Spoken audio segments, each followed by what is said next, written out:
आपको बताएं कि हुकूमत ने लाहौर में बारिश के बाइस फिजाई आलूदगी में कमी आने पर लॉकडाउन खत्म करने का फैसला कर लिया।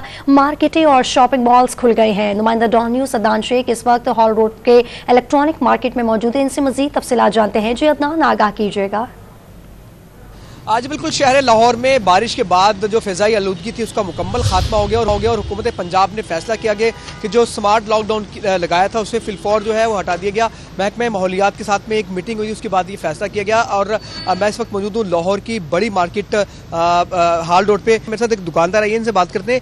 ये बताएं कैसा फैसला हुकूमत का, स्मार्ट लॉकडाउन ख़त्म हो गया है, आपको तो पहले ही बता लॉकडाउन ना लगाया जाए। बेहतर फैसला हुकूमत का, मेरे ख्याल से ऐसे फैसले हुकूमत को करने चाहिए ताजरों के हक में। आगे टैक्सेस वगैरह ताजर मरे पड़े हैं। हमारी ये नहीं कहता कि जो मालिक हैं वो तो ठीक हैं, जो किराएदार हजरात हैं वो पिस रहे हैं बेचारे ये स्मार्ट लॉकडाउन की वजह से। 3 दिन छुट्टियां पर हुकूमत दी, मैं कहता गलत फैसला था। ये जो अब उन्होंने स्मार्ट लॉकडाउन ख़त्म किया, ये फैसला उनका अच्छा। हुकूमत को चाहिए कि आइंदा भी ऐसे इक़दाम करने चाहिए ताजरों के हक में, उनको ताजरों को रिलीफ देना चाहिए। बिल्कुल, आपने सुना दुकानदार की बात, और यही दुकानदार का मुतालबा है कि हुकूमत ने एक अच्छा फैसला किया है। लिहाजा ये जो लॉकडाउन उन्होंने ख़त्म किया है, इससे कारोबारी की सरगर्मियाँ बेहतर होंगी और जो माशी सूरत हाल है इसमें भी बेहतरी आएगी। जी।